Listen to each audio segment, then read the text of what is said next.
Did you know that the first console to use cartridges was the Fairchild Channel F, which was released in North America in 1976? You're listening to the Xbox Hub Podcast, the official podcast of the TheXboxHub.com. For all the latest Xbox news, reviews, videos, and opinions, make sure you visit the TheXboxHub.com. But for now, settle down, get comfy, and open your ears for some podcast delights. Hello, welcome to the Xbox Hub Official Podcast, episode 172.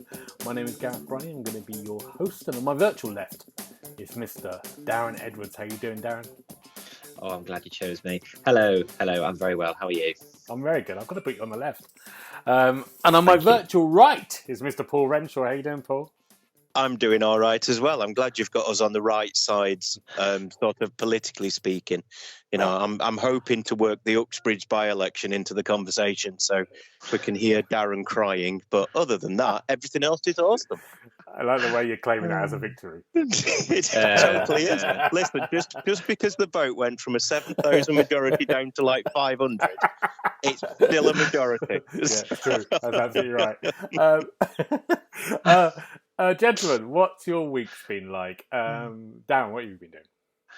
Paul, you could be director of comms for number 10 with that look. I've had a lovely week, thank you. So broke up for a bit of holiday on Friday from work, so currently in the middle of a week off, and we went to a local music festival here in Nottingham called Splendour, and it was a 2-day event, and it rained all weekend, but it was still a lot of fun.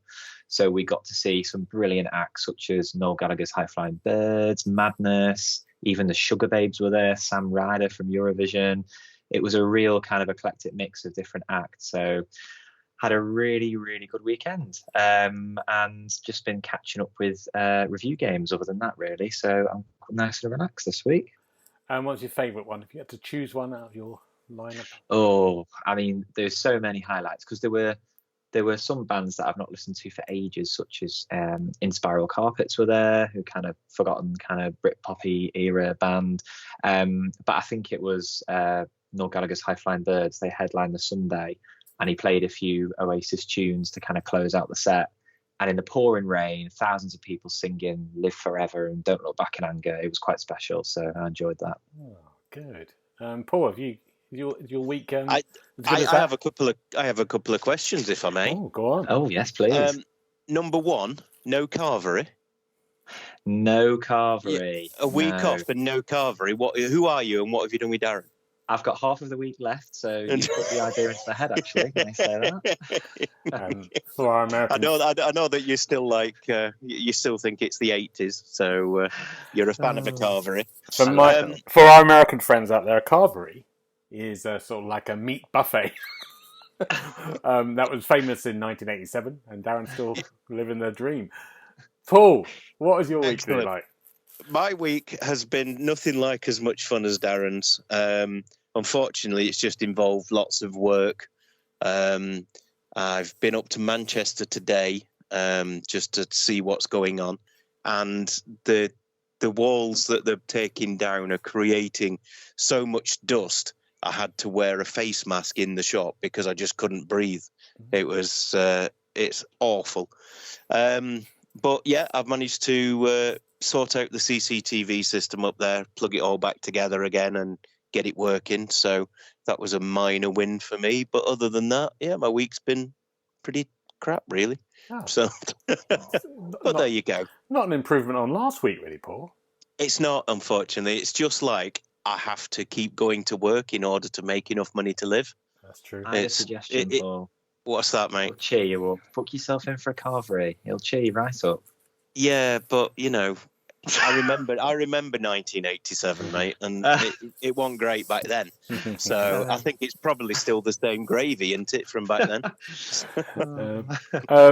I have been watching some TV. Now, I think I might have talked about this before on the podcast. the first season.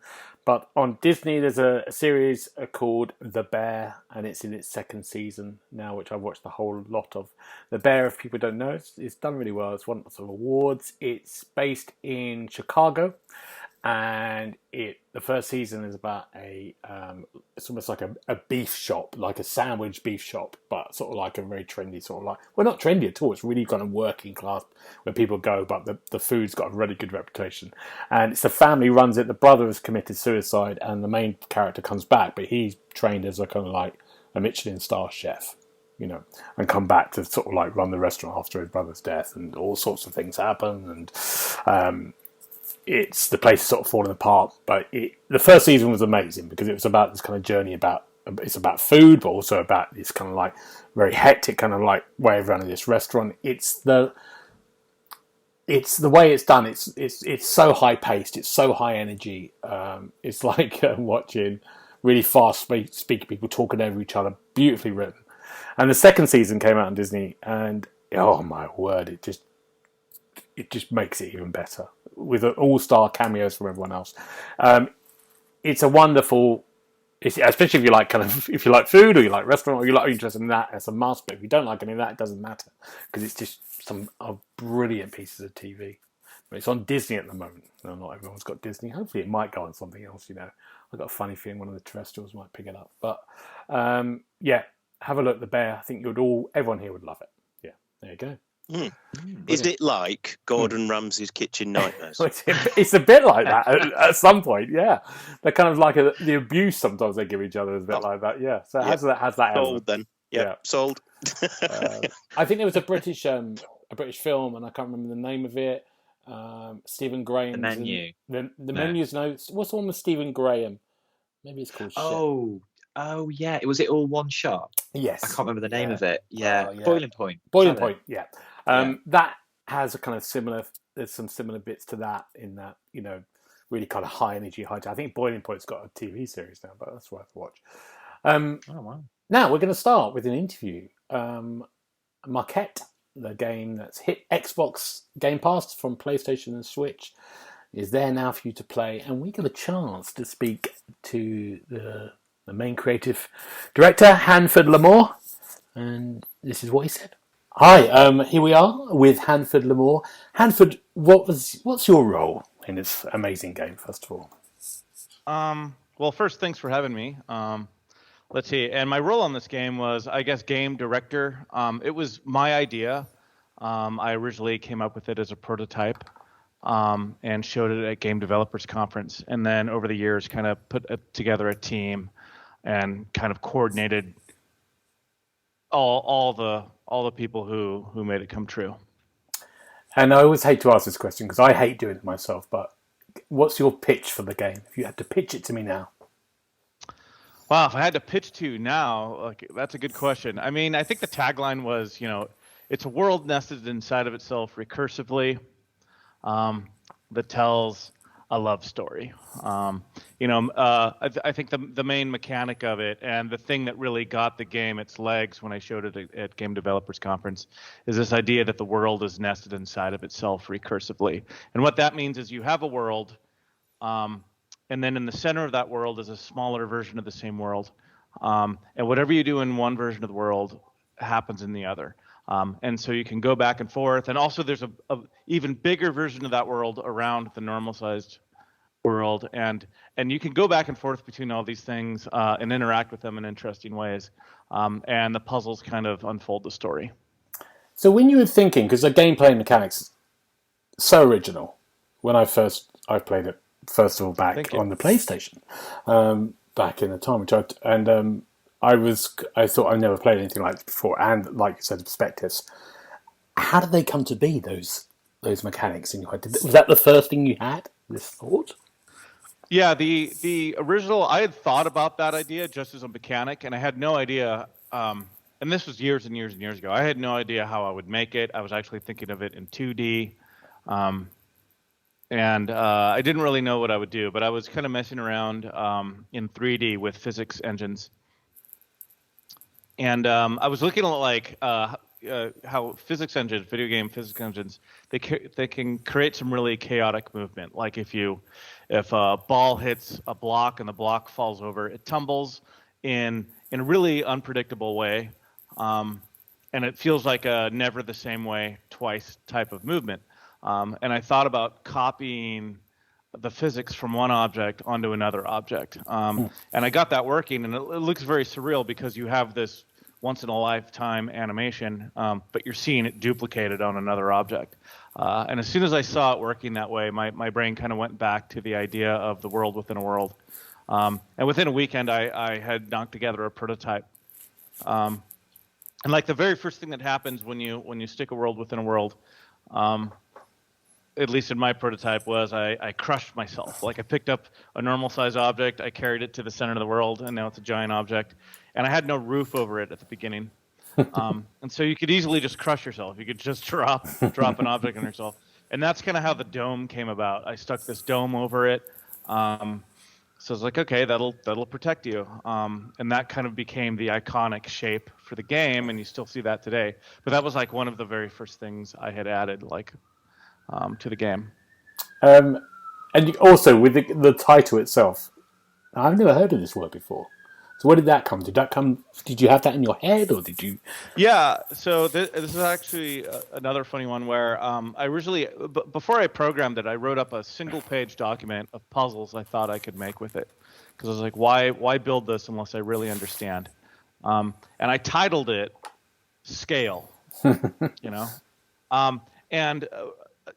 Right before I sent it to Game Developers Conference, because I was sending it, they were going to review a bunch of games and decide what they were going to show.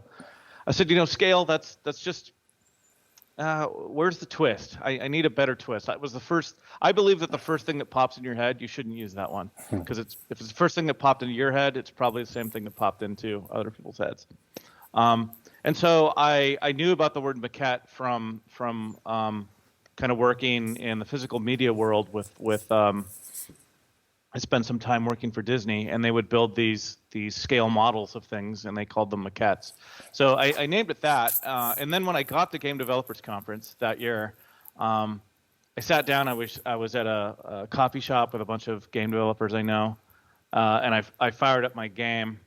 And a friend of mine, Steve Swink, he said, "Oh wow, this is really cool. It kind of reminds me of my game called Scale." And it was like, "Yep, that's exactly why I renamed it." Yeah, so. Absolutely, that's good, really good advice. Don't go for the first thing. I like that. The whole concept of that is really interesting. We'll talk about the story a bit later on in a minute, but did the story come afterwards? Did you kind of have the puzzle, or were they working together at the same time? Yeah, I had the mechanic, and then I did the same thing again, which is I picked the first story that popped into my brain.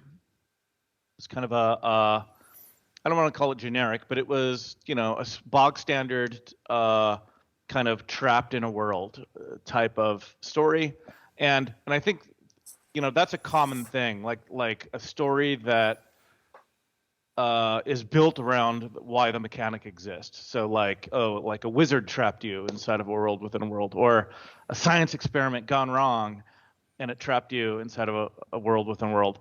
And I was kind of rolling on steam with that, and I kind of sketched out the levels I wanted as I was playing with puzzles. And at some point I realized that it just wasn't an inspiring enough story for me. And I realized why. It was because I did that exact same thing. I just took kind of the first story that popped into my head, this kind of wizard trapped you in a world, and I applied that. So I was sitting there and I was thinking, what's what's the spin on this? And I was kind of thinking, this is kind of a really, I'm going to give you a very, very brief overview of this, but I was thinking, why don't you make the story about making the game itself, because that's recursive, right? The story is the story of making the game, or the game is the story of making the game. And I thought, well, no one's going to play that. But then I started playing around with the idea of I have a relationship with this game. I have this connection with this game.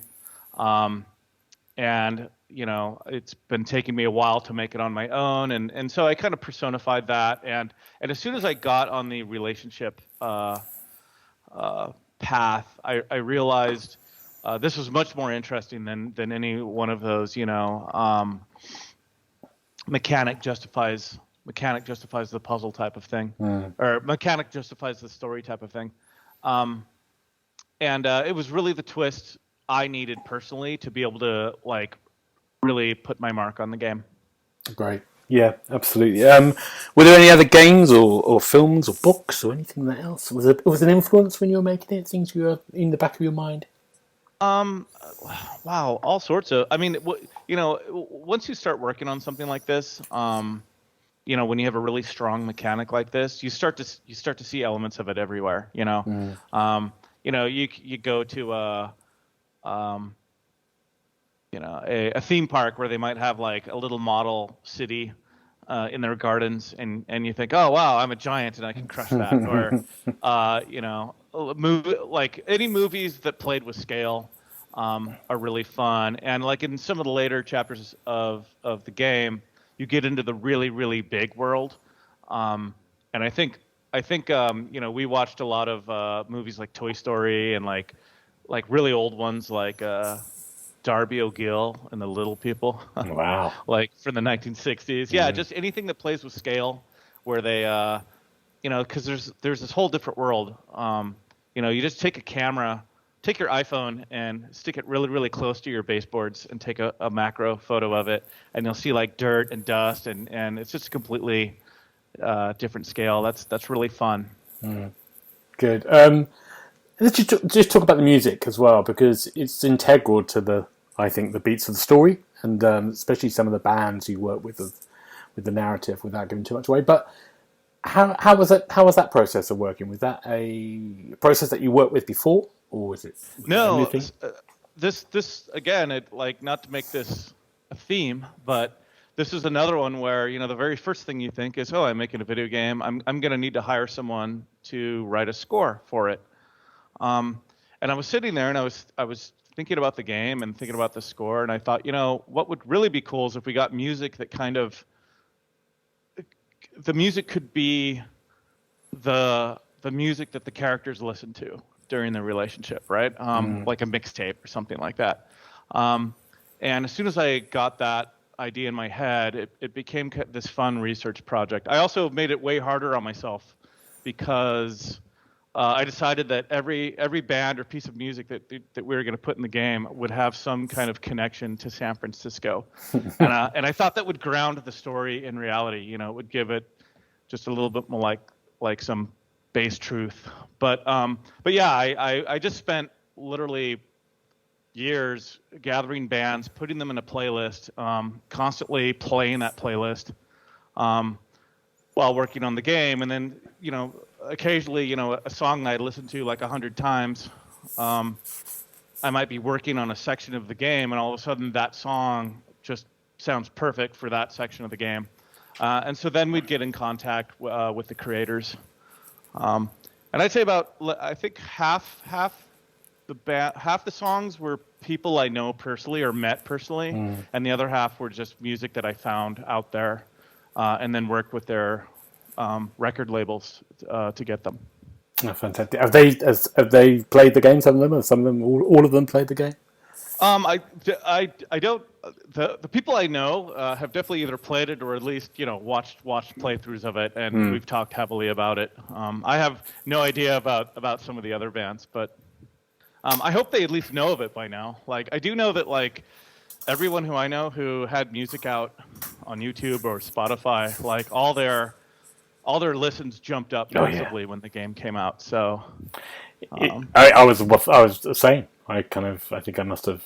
I was tracked down those tracks straight away. So yeah, it's a great thing for them as well. Yeah. Now, of course, this story is a sort of, I think, a beautiful examination of a relationship between two people. That's all I'm going to say without giving too away. Now, how did that, when you were writing and working with that, you obviously worked with Bryce Dallas Howard and Seth Gable. who voiced it. Did you? How was that process? Did you just come with the script and they read? Was it a negotiation? Did they contribute? Yeah. They did. So I had the script written, and I was working with a writer named Gracie Gardner, who was also helping me on various sections of the story. And when everything fell into place with Bryce Dallas Howard and Seth Gable, we had a really small window to get the recording done. This was in the middle of 2020 during COVID, and I think what movie was it? Oh, it was Jurassic World Dominion had been delayed, and so she was kind of sequestered in her house with her husband. And by the way, we went looking specifically for actors who had a relationship together. I thought that would really bring something to the recording. But how we ended up doing it was we put the script into Google Docs, and I gave the actors iPads, or they used their own iPads, but they had the Google Docs pages open on their iPads. And as they would rehearse and record, if they improvised or if they came up with something that was funny or better, I would just edit it in the Google Doc right there, and it would just update instantly on their iPads. Right, it's got that live change. So we were able to really actually iterate pretty fast in that way. And they're not like scribbling notes on a piece of paper, and they're not trying to remember what their improvisation was. And they brought a ton to it. It was incredibly collaborative. That's a really interesting point when you say about you were looking for two actors who were in a relationship, and it's a very interesting thing because it's an examination of a relationship, all the highs and lows. I always think it's a tough one. I know they're actors and I know the thing, but it can be tough. That isn't it? It's a very interesting dynamic. To two people to examine that, and was that but both on camera and off too. Obviously there were some super tough scenes for them to record. I wouldn't say it was tough for them, but it was shocking to watch them go to a low point for the story.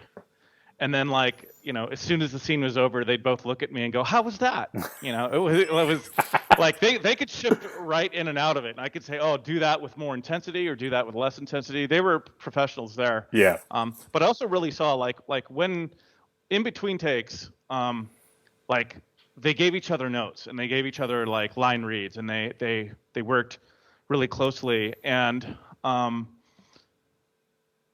I honestly think that was something that they had built up over their careers. And I wouldn't assume that, when they first got married, that was the type of relationship they had. I'm not sure. But they really had that great dynamic. They knew each other, and they could really kind of off camera. There were times I just sat back and kind of watched them work stuff out. It was very, very amazing. It feels very natural as well. You can hear that. Yeah. Now, it's been on PlayStation and in other places. Had it for a while. Has it been on Switch, I think, as well? Yeah. Switch came out, I think, just before Game Pass. Yeah. Right. So why now the move to Xbox? Was it always a thing in your head that it was going to go to Xbox, or was just it went to PlayStation first for a while? Yeah. I'm an Xbox gamer, and I love both consoles, but I love Game Pass, and I think it's incredible, and I always wanted the game on Game Pass, but there's a whole bunch of moving parts behind the scenes, versus are we on Game Pass, are we not? We also had a brief exclusive with PlayStation as well, and then also the porting, the port from. We basically made the game on a PC, and then near the end when we got the PlayStation exclusive, we kind of put a lot of effort into polishing it for PlayStation. The Xbox conversion probably, had we done it a different way, we probably could have been out sooner on the Xbox. But like I said, there's lots of moving pieces, and what Microsoft wants, like when you have a Game Pass deal, it's not just as soon as you get the game done, let's put it on Game Pass. It's like Microsoft has their own schedule for that. But also we were doing the port with the Switch at the same time. Right. Through the same studio, and the Switch, was a massive amount of work just to get this game working. And I think, just a lot of moving parts there. But I'm excited. Like, I used to scroll through Game Pass and see friends of mine see their games in Game Pass. Get so envious. I'm like, why is Maquette not there? But I knew it was coming. I've just got a couple more questions. What's next Sure. for you? Have you got another? Can you let us know anything future projects, or is it all under wraps? We are working on something new. I can't really talk much about it, but I'll say that we just moved into. How I like to work is I like to do kind of a research phase myself, and I've been kind of like exploring ideas, and we're just kind of moving into production now. Oh. And it's not a sequel to Maquette or anything like that. But hopefully it will have hopefully here and there it will have some mind-bending moments. Good. But that's it's still really, really early. That's about all I can say about it. I expected nothing less. Now my final questions are straight up. Now this was when I played this. I played this on PlayStation first of all, and I just had. I think I might have had a PlayStation 5, and it was lockdown here from COVID. And so this was my lockdown game in the midst of it, in the January kind of like very dark period where lots was going on. People were very ill, people were in hospital, people were dying. And this was the game I had. And it was so it has quite those lockdown games have quite a special bit in your heart for you because you kind of remember that time. It's this one and Death Stranding, weirdly for me, of both games. Right. Did you have one? Did you have a game that you played that during the lockdown period that you? Interesting. I did, and lockdown. I was in Las Vegas at the time, still am, and lockdown meant something different out here in Las Vegas than it meant for others. But honestly, Minecraft Dungeons, believe it or not, like. I locked on again, a Game Pass game, cost me nothing to try. And it was just the lighthearted type of, like, it wasn't too hard. It was one of those things where I could get online with my friends and we could just goof around in that game. And for me, it was like, that was the escape I needed. Like I'm playing Diablo 4 now. I'm like, wow, this is a complicated game. And there's a lot to sink into. And I think Minecraft Dungeons actually had that opposite where it's like, wow, this is kind of an arcade version of a Diablo-style game. Like, you don't have to put too much thought into it. We had a lot of fun with that one. That was kind of my go-to, just burned out.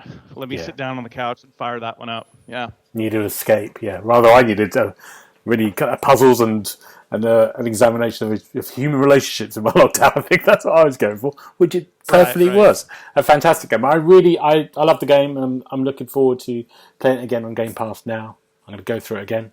But it was a great experience, brilliant piece of work. And thank you so much. And thank you for your time. That's really good. Everyone should be excited about playing it on Game Pass, and it's out now. Thank you, Hanford. Thank you.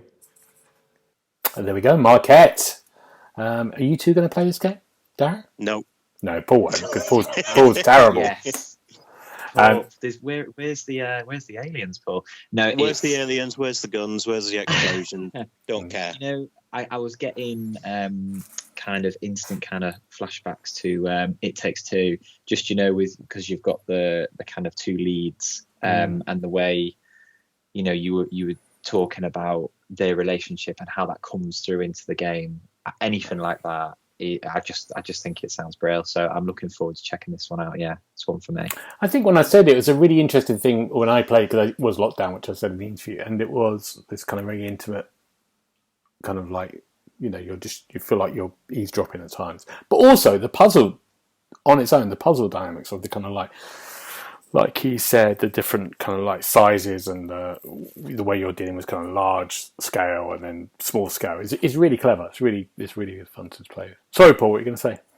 I was just going to say, listening to the fella chatting, it was good how passionate he was about this game. It really came through that he believed in what he was doing, and I thought it was interesting that he had a couple that were in a relationship to do the voices of the two leads. So yeah, I thought I listened to it and then thought, yeah, it does sound all right. But unfortunately, I mean, I've got Atlas Fallen coming. You're never playing that to review, Yeah. so I'm not going to have time to play Maquette. So maybe you should play it again on Game I Pass. think I am going to play it again. I did say I'll play it again. I really enjoyed it. Well, you have plenty of your time with no Atlas Fallen. No, so. it's true.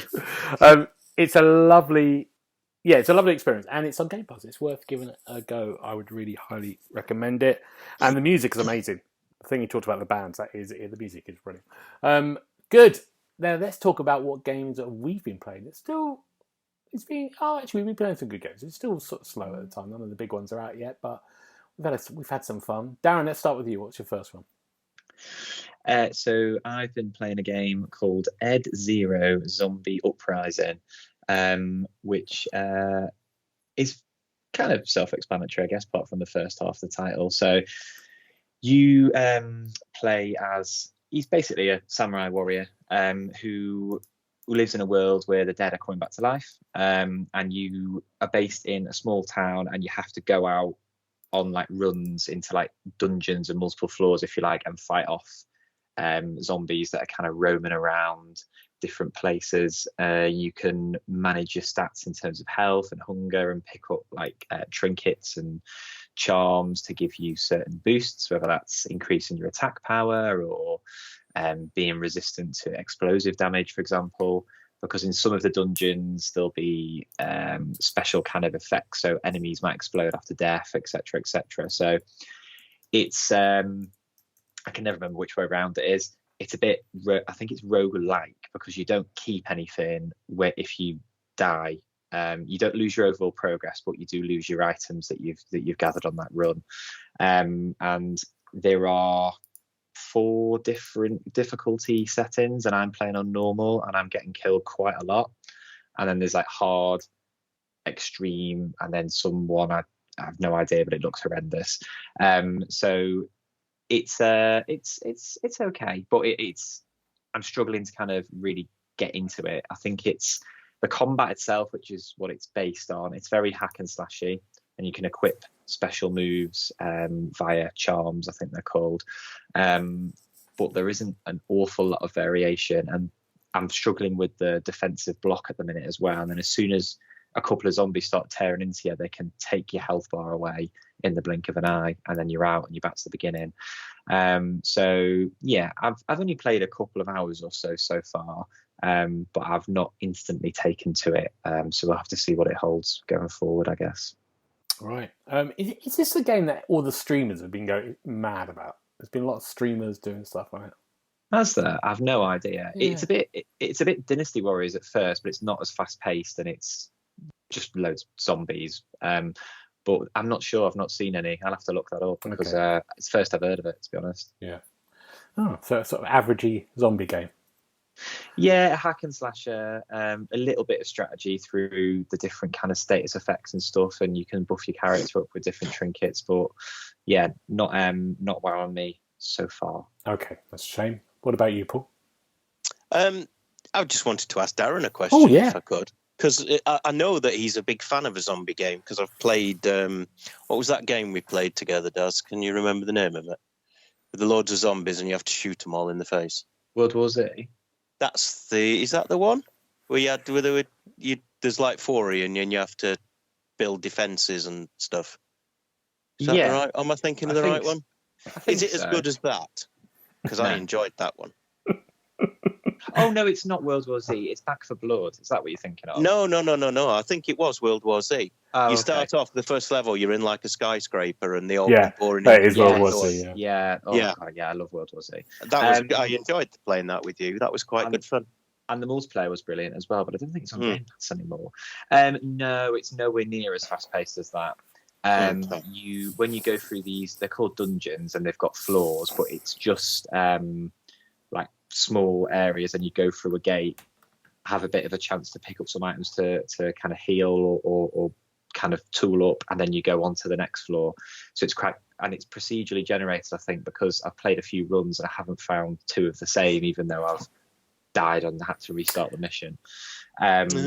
But it's quite slow paced. Yeah, they're just kind of shambling around, and if they see you, they'll kind of shamble up to you. They're not all piling in en masse to get you now.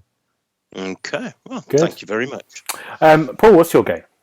I have a couple of games that I could potentially choose from. I think the first one I'm going to do is War Mongrels, because I know you were looking forward to this review, Yeah, well, it's been 4 months. Yeah, shut your face. So, honestly. Anyway, War Mongrels, it's a game set on the Eastern Front in World War II, and you play as a couple of German soldiers who decide that they've had enough of this war. It's the first thing to say is the story is really well shown. It's really well illustrated. It's like the story is shown in a series of animated cutscenes with really, really stylized graphics. And it kind of shows how these guys joined the army thinking they were going to be the saviors of Germany, and then their sort of morale's been eroded by the orders that they were given, where they had to kill civilians and this, that, and the other. But anyway, you can see the sort of way that their mental health declines. And they decide to desert. And then basically you take control of them, and you've got to get them through various missions. So the story and the way the game looks are fantastic. I really enjoyed them. What I didn't enjoy were the controls. It looks like they've taken the controls from the PC version, where you've got, 102 keys and a mouse, etc., etc. And then they kind of just looked at the Xbox controller and sort of threw them onto it. So there's no sort of easy way to get your guys to do anything. The worst bit is if you have to choose a skill, you have to hold down the right trigger and then select the skill with the left stick. And then if you want to use that skill, you have to hold down the left trigger, move it with the right stick onto the guy that you want to attack, say. Then you have to press A twice to make him attack the guy. But obviously, at the time, the guy is also moving. So if you press A while you're on it the first time, by the time you press A again, the guy's moved. So then you press A on a bit of spare ground, so your fella stands up and wanders off and stands there instead. So, honestly, it was pad-chewingly frustrating trying to get this game to play properly. And it's such a shame because the source material, what they're doing with the story, was really good.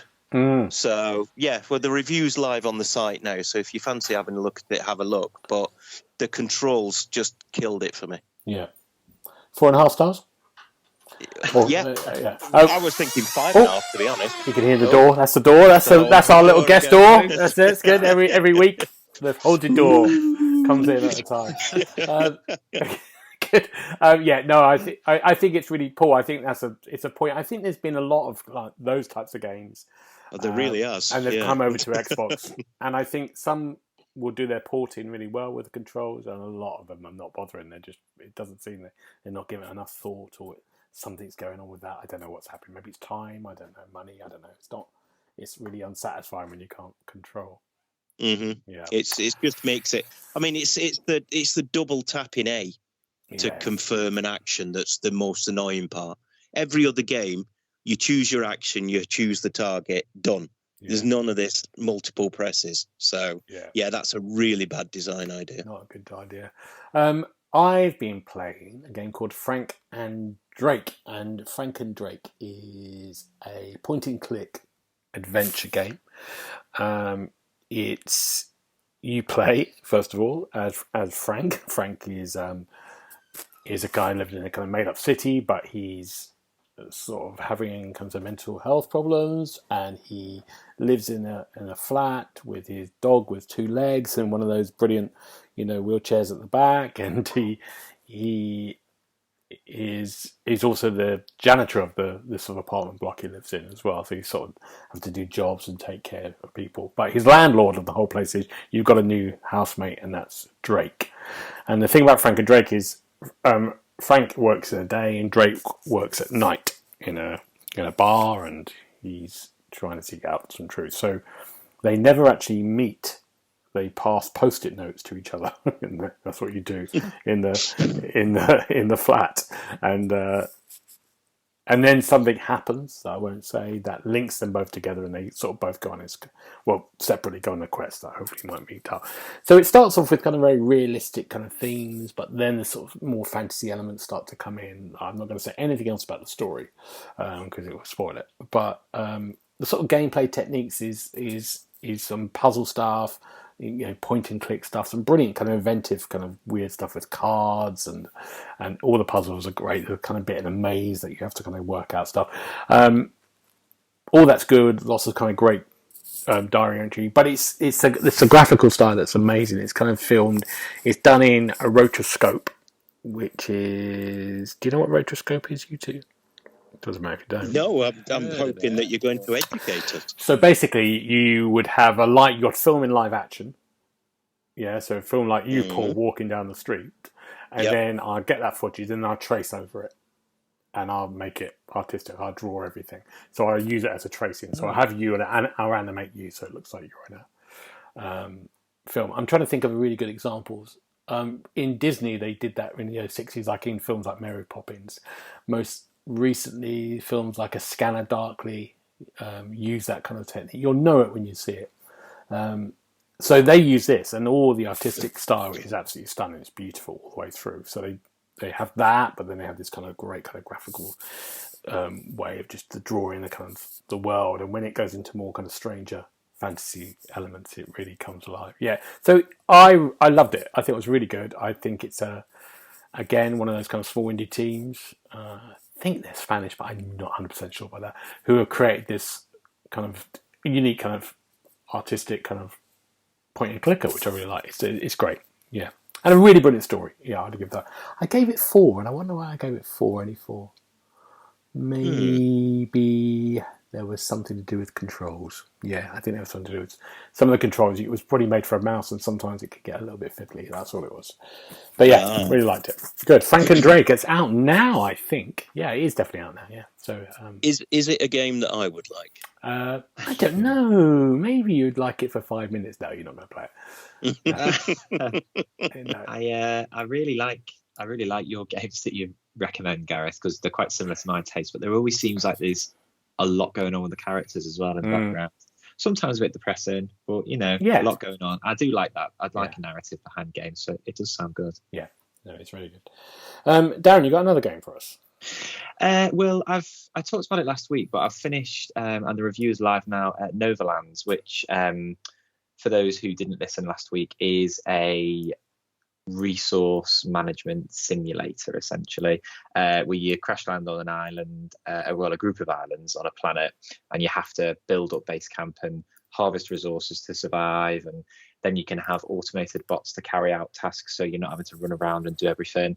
And I gave it a 4 out of 5 because I really enjoyed it, and I was playing it one day this week and kind of blinked and 4 hours had gone, and I was like, wow, like it is a bit of a rabbit hole to go down, but it's really, really well done for the most part. It was just the controls were a bit fiddly because there's menus. So again, really what we've been talking about already, there was a bit of a design choice where you have to, when you pick up resources, you can carry them on your person rucksack and take them back to different places, whether you need to take it back to like a power plant or a refinery to make other materials, and you can't specify a quantity of that material to take out. You can only halve it by holding the right trigger down and hitting A, or transfer all of them. So you tend to do this little dance with moving items where the kind of constructor, the building will take the amount of resources it needs to make the item, but you can't just say you need 2 to produce 1, have 2. If you've got 80, you've got to give it 40 or all 80. It's really odd. So you end up kind of shuffling things around to make space for inventory and goodness knows what else. But other than little things like that, it was really, really enjoyable. And there's combat in it as well. So when you explore the islands, there's certain creatures that inhabit the islands, and you can choose to go in and fight them, or there's other ways to kind of overcome them. And I just really, really enjoyed it. It was a really nice kind of world to explore, and every biome, if you like, felt different. So they were all themed, the islands, and it did keep you kind of guessing to what was around the corner. So although the gameplay was quite, it was, yeah, I said in the review, it's unapologetically a sim game. Its blueprint is sim management, but actually it's done in such a way that it's really enjoyable, and there's a real good sense of progression. You're not just grinding for resources for hours and hours. Like, it keeps things moving because there's loads of buildings to build, loads of different materials to find. So I'd recommend giving it a look. I think it's only about 16, 17 quid as well, but there's a lot of game for your money there. Great. That does look good though. Intrigued by that. Yeah, really intrigued. It's good. Paul, second game. Hello. My second game. Well, again, I'm going to mention Exoprimal just in passing, because Darren and Richard have both joined me in the game and had a good time. The only person really missing was the host of this podcast, who said he was going to play it and then didn't bother. I was really busy, and then I opened it up. I loaded it up, and then I went, "Can you scan this to put it on?" No, I'm not scanning this. And I was just off, and that was as far as. Oh yeah, that took me a few minutes. That annoyed me. It's all this modern technology into Paris. You don't like that. I don't want to scan someone to play a game. Get away. Yeah. Anyway, so yeah, Exoprimal's still awesome. The other game I've been playing, and this is one that I'm going to regret ever taking on, is Monster Energy Supercross 6, which is a motorbike racing simulator from Milestone, the people that do apparently all of the motorbike games in the world. Now, I've got to say, I'm not a perfect fit for a motorbike game. I much prefer a mode of transport that when you park it up, you don't have to worry about it falling over. So you just sort of get out of the car, done. This thing, oh my goodness. I think just for me driving it, the subtitle should have been Falling Off Simulator, because I cannot get my guy to go round a corner at more than walking speed. I can't get him to land a jump. I can't get him to take off from a jump cleanly. It's really not clicking with me at the minute. I've got to play it some more. I've literally just won my first race today, which was nice because I got an achievement, so that made me happy. But yeah, I mean, it looks nice. The bikes and everything is all right. Apparently the guys that are in the game are the real motocross riders. I mean, I wouldn't know them if I fell over them. But yeah, it's so hard to control a bike. I mean, I imagine doing motocross is quite tricky in real life. But you'd think with it being a video game, you might have had a little bit of hand-holding rather than, oh no, you touch that little tiny hay bale by the side of the track.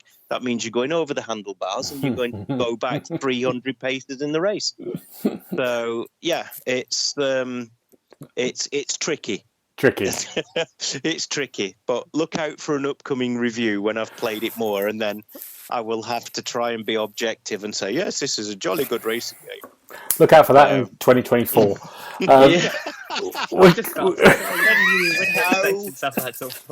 How rude. The good news is, Paul, Ride 5's coming out this month. You can do that one. I'll tell you, that's Darren's punishment for being naughty. He has to do the next bike game.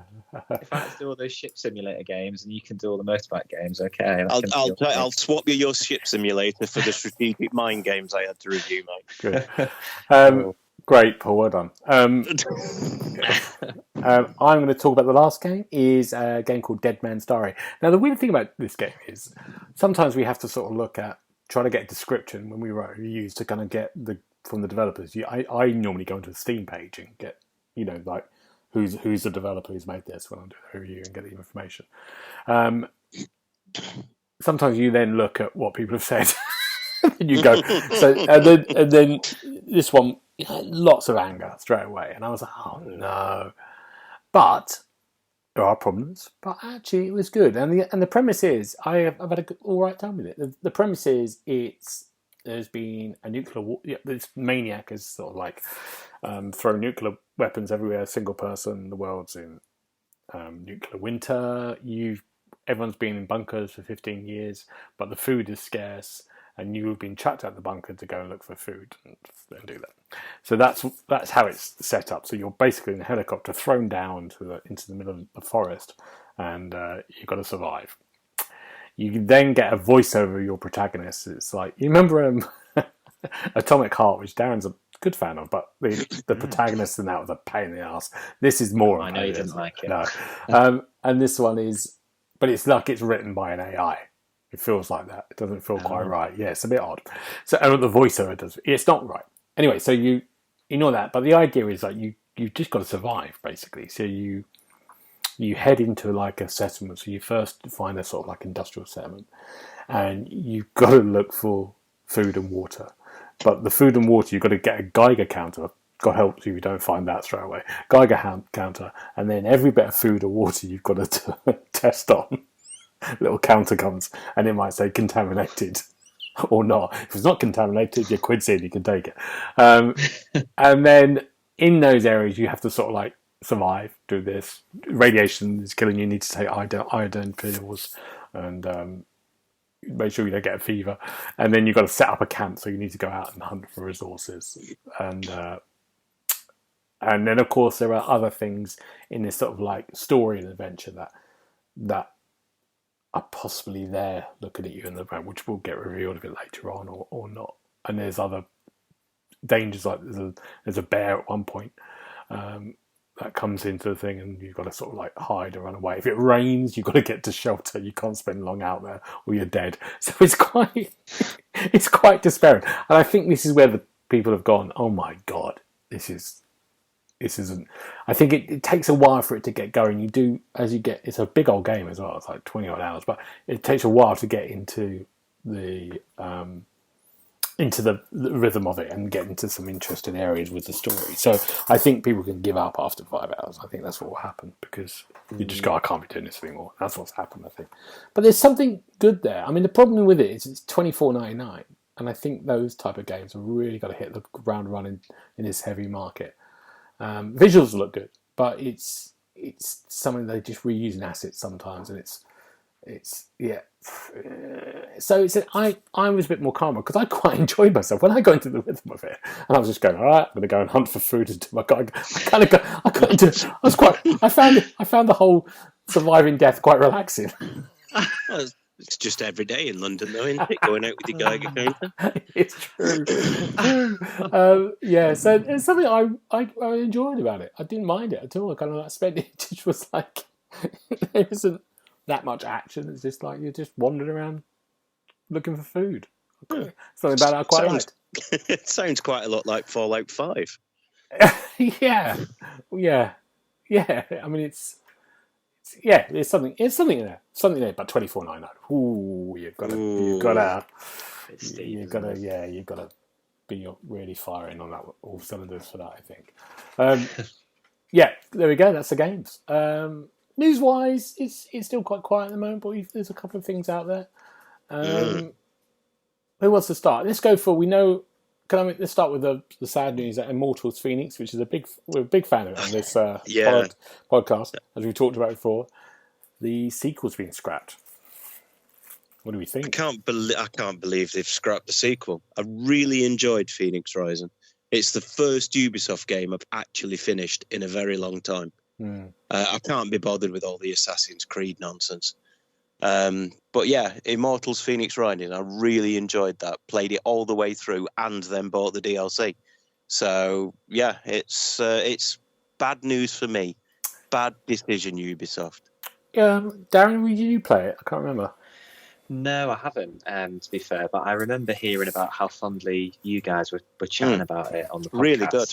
And it's on the long list to play for leisure when I'm not playing review games or working. But yeah, it just is a bit like, typical Ubisoft. I mean, you know what I mean? Like, there's a game that is a bit different and people like, and they've done well, and now it's not going to get a sequel. And it's interesting that in the article that I was reading, they're talking about they want to strengthen, the existing IPs and things like that. And I don't know how broad that spectrum is, how broadly they're going to cast that net. Are they still going to be pursuing Skull and Bones, or is that going to face the chopper? Is Beyond Good and Evil 2 ever going to materialise, or are they going to finally announce that that's dead as well? Because they've said that this is not happening, but there's loads of question marks. There's a Splinter Cell remake supposedly in the works. There's a Prince of Persia remake, blah blah blah blah. So I think they're probably consolidated and deciding the strategy, but if they're taking, less risks on unknown IPs, I think that's only a bad thing, isn't it? Or It is. I mean, that's the thing. I mean, this thing was, it was completely unknown when it came out, and it was just fantastic. It was a really, really good game. You should play it, Darren. It's very good. I will do. But yeah, it's if they just start concentrating on flipping Assassin's Creed now, then yeah, I'm not going to be impressed.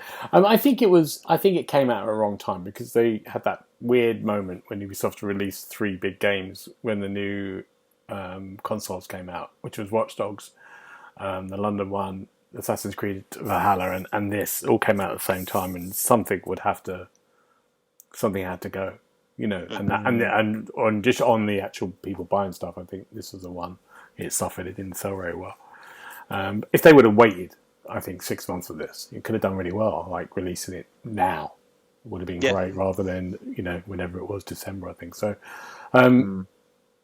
I think more people would have played it, and we wouldn't be here. But yeah, I know. It's just they are. I mean, they've really gone mad on their Star Wars game, which I really like the look of. I'm the only one here. I know. I do.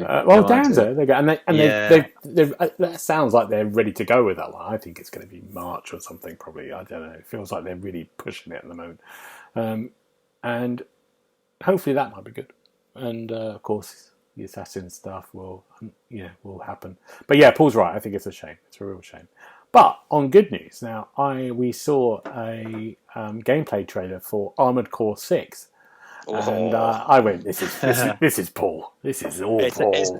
That's got me written up all over it.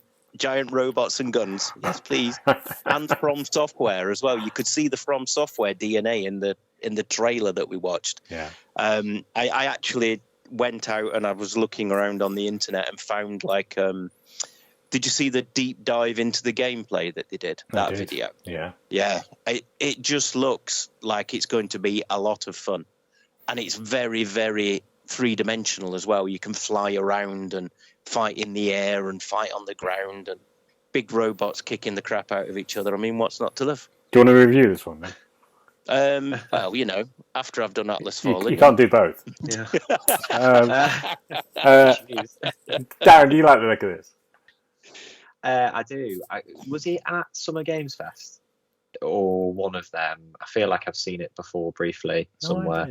But no, I do like the look of this. I'm, quite a fan of like anime and kind of mecha anime and stuff. I've watched it a lot in the past, so this type of setting appeals to me as well. So I'm looking forward to it, definitely. But I'm not sure if I'll fight Paul for it, because I know it's got his kind of name written all over it. It looks like it would give me a headache, and that's what the first thing I saw when I did it. But it does look good. It's good. From Software, it's good. Yes, and we got a kind of like little thing about this Project Q video leak. This PlayStation. What's it called? Portable thing. Is this? I've forgotten about this. This was actually. But it's not, though, is it? From what I'm reading, it's not even a portable thing. You have to use it. Do you not have to use it in the house?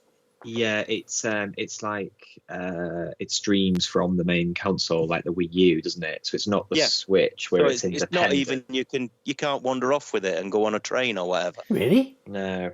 Wow. That's what I've read. Yeah, that's which is why a few weeks ago I was bonkers. It seems like 10 years ago, the technology. So I'm unless it's going to do more. I'm not sure who's asking for this. If I'm being honest. Well, it's not me. No, not me. No. Well, there you go. It's just the look of the thing as well. Somebody's cut a dual sense controller in half and glued them onto the side of a tablet. It just looks ridiculous. Well, apparently they won't come away from the screen either. No, so you've got the Joy-Cons on the Switch. They're sawed in half and glued on there. It's not going anywhere. Yeah, it's just bonkers. It's the most ridiculous looking piece of hardware I've seen, and I bought a GameCube. It's a prototype. It must be a prototype. We'll see what happens to that. I'm sure it might get better. Well, these headphones, for those who don't want a Project Q, they're the two big ideas from Sony in the hardware space this year. Yeah. But I did see rumours that the PS5 Slim might materialise at some point, so who knows, maybe there is something else to come. Yeah. Is there any need for that though? Well, I mean, obviously, the PS5 is the size of a planet, but yeah. do we need a mid-console refresh? Do we need a midlife refresh for these new consoles? I don't think we do. I think you're right though. The size. Sorry, Gareth. The size. It's not like tidy and boxy like an Xbox. It's bigger and it's a weird shape. And depending on what they can do with price points, depending on the features that it comes with, there may well be a space for it. I don't know. I think Xbox has said they're not going to do anything, are they? They're not going to do a mid. Well, they console. don't need to, do they? No. They're not. The games are not up to what the Xbox can do yet. So there's no need for new hardware. With Series S, they kind of did it at the beginning, though, don't you think? Yeah, that's true. That is true. So, yeah. Oh, there we go. Let's just talk about one more thing, which is kind of interesting. Someone's done a sort of demo of Unreal Engine 5. So the city, in that Unreal 5 demo, you could get a cityscape at the end, and you could make demos from it, and it gives you they gave you the tools. And someone's used an AI generator. Now, correct me if I'm wrong on this. AI generator. So every NPC you can go up to and talk through the mic and ask them questions, and they will respond back to you in some way. So there's a video on YouTube that Neil might put the link on. He might not. Afterwards, he probably won't. If he can be bothered. If he can be bothered. And you could have a look at it there. But what do we think about this? I mean, the whole thing about AI at the moment, and that's why people are on strike and everything else, about people not writing. What do we think? Darren, what do you think? Did you have a look? I did have a look, and it's quite cool, but I'm not sure how I feel about being judged or sassed by characters and NPCs in the game.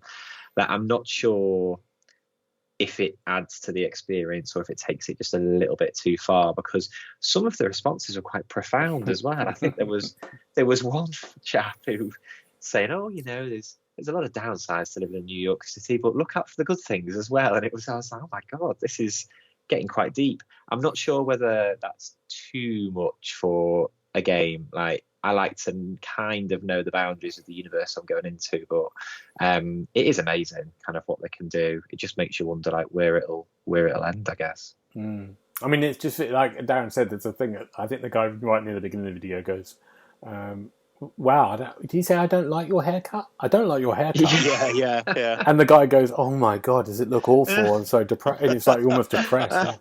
And he felt really bad for asking it. That was very interesting. Yeah. Paul, what do you think?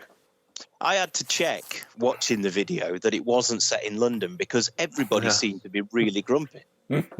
Everybody you spoke to was in a bad mood, wasn't it? Yeah. Come on, everybody in London is grumpy, Gareth. You know it's true. They're not. Anyway, so yeah, I was watching that, and it was just so strange. It was just that you would wander up to anybody, and the way that you could talk to them, and they'd react. Yeah. It was just like the guy with the haircut. He looked really upset. Yeah. So, and then there was the guy like, well, what's the secret to happiness? And he was like, well, it's my family and this, that, and the other. And I was like, do you remember at the end when he was saying to the guy, "You're just an AI"? And he was like, "No, I'm not. Yeah. How dare you?" He got really shirty. No, that's where it gets scary. Isn't it? It was, it's a bit concerning. So, yeah. I mean, this is what the writers' strike is all about, and this is what the actors' strike is coming. These bits of things are basically there's bits of that which they're worried about as well. Like you're just going to use, writers, or you get rid of writers because you're just going to have AIs doing this. And it will get better, but it's worth a watch. Worth a watch, definitely. I mean, if you're playing GTA, the new GTA, that's all you're going to be. You'd just be chatting to people all the time. Well, I was going to say that. Can you imagine GTA? Like in some of the things you can do in the games of GTA, and then you've got a conscience behind the NPCs. I don't think that will be an enjoyable experience anymore. Would it? Become very odd. This is where I'm talking about boundaries. For games, like it is still. Where do we draw the line between just how real do we want it to be? Because it could turn into quite a harrowing experience quite quickly. It could be. Imagine if you go, what have you done today? I just spent 2 hours chatting to this guy in the corner. That was my gaming night. He was. I was going to rob him, but I felt bad, so I chose not to. The AI was a bit depressed. I just had to talk about it. Yeah. Oh, God. Good. Right, gentlemen, thank you very much. Let's talk about what we're looking forward to next week. Paul, what about you? What are you looking forward to? Next week, I'm going to have my shoulders sorted out on Tuesday, hopefully. So I'm quite looking forward to that. I spoke to the doctor and they said, we'll put you on the waiting list. And they rang back and went, I'll tell you what, one of the doctors here can do it. So I'm just going to go to my regular doctors and have my shoulders sorted out, which will be nice. So, yeah, I'm looking forward to moving without pain. There we go, moving without pain. We had a preview of that last week, so it's quite good. For the full. Next week, we'll find out an update. Good. Make sure you're on. Well, if I'm on next week, I will do. Yeah, another health update. Keep your ears peeled. Depends if you get Atlas Falling. Right, Darren. He's never going to speak to me again if I get that, is he? It'll just be me and you, Gareth. Yeah, exactly. Yeah. Darren, what are you looking forward to? So just catching up on games really, and we're going to see Oppenheimer after this podcast. I'm not doing Barbenheimer because I'm not really massively bothered about Barbie, but yeah, looking forward to it. But I've heard it's quite heavy, so yeah. Good, it's a long one, 3 hours and something like that. Yeah, Matron. Yeah. Also, yeah. I am looking forward to, what am I looking at? I'm doing some game. Oh, I do. If some people might know, I do a thing called 90-second stories, which I've done for about a year and a bit. And I do a 90-second story now every 2 weeks. And it's just like a film, and I put it out in a week. I'm coming up to number 50. So I've got to do that on Friday. Yeah, which is a landmark. 50 stories are on there. Yeah, so it needs to be something special then. Well, hopefully it is. We'll see that. I've filmed it now, so hopefully it is. Don't put the pressure on me now. Well, we've been watching it since day one, Gareth. Yeah. We need to, if the 50th one, it's got to be something special. You need to at least be wearing a party hat or something. Oh, yeah. I don't know. We filmed it already, so it's done. Oh. Sorry, Paul. Yeah, there you go. You can trace over it and draw. Oh, yeah, rotoscope. Oh, that's great. Rotoscope. Oh, great. I like that. Oh, that'd be good. See if I can do that in an hour before it goes out to them. Yeah, of course you can. Yeah. After you've done the podcast, just do that. Yeah. Now, where can we find you if we need to get hold of you, Paul? Well, I was going to say I'm on the Twitter and the Threads and the Instagram and stuff, but I don't think it's called Twitter anymore, is it? Oh, no, yeah. Is it? Am I now on X? You're on X now, yeah. Apparently so. Yeah. Yes, and I have to be careful here because apparently Darren was prompting me to use a certain phrase with an animal name when I was talking about this. And I don't want to do that because this is a family podcast. Yeah. So on X and on Threads, and I assume on Instagram, I still haven't put anything on there. My handle is at TheXboxHubPaul. That's your task next week. Put something on Instagram. Just a picture. Just a picture of your shoulder. No. Put the Motocross review on Instagram next week. Oh, yeah. That'll be awesome, won't it? I could just put a number on there. Oh, dear. Good. So that's where you can find you. What about you, Darren?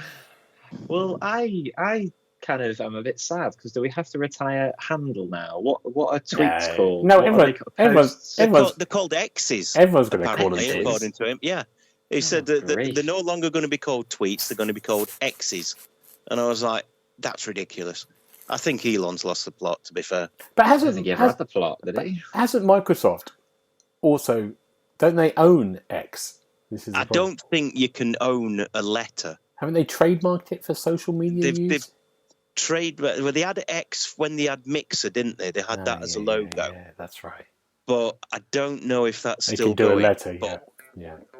I mean, that would be a great fight, wouldn't it? Elon Musk and Microsoft in court. Awesome. Well, there's quite a few good reactions on Twitter to companies changing their logos and things. I recommend looking at them. It's very funny. We'll just stick with the tried and tested for now. So my handle on Twitter, rest in peace, is at 27Darren. Good. And my thing on Twitter, and I'm not going to say anything else, and other things, GB Bridie, but for now, we'll see you next time. Bye-bye. Bye-bye. Bye. You've been listening to the official podcast of TheXboxHub.com. You'll be able to find all the notes of this show at www.thexboxhub.com/podcast. You can also check out our social feeds on Instagram and Twitter at The Xbox Hub, and search for The Xbox Hub on Facebook.